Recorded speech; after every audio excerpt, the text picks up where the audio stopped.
হ্যাঁ সাউন্ড। আচ্ছা, আমি ওই স্ট্রিট ফটোগ্রাফি করি, আননোন মানুষের ছবি তুলি। হ্যাঁ, তো বইমেলাটা যেহেতু আমাদের রংপুরের বইমেলা, তো কিছু ছবি নিতাম, নেওয়া যাবে? আপনার বই নিচ্ছে, নেওয়া যাবে ছবি এই অবস্থা? ওকে ওকে।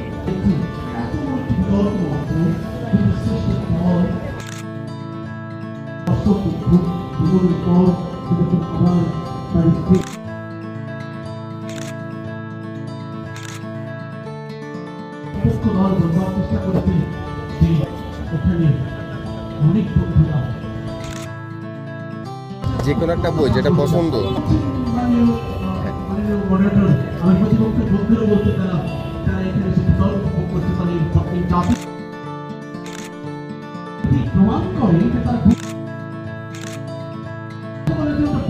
Thank you, thank you.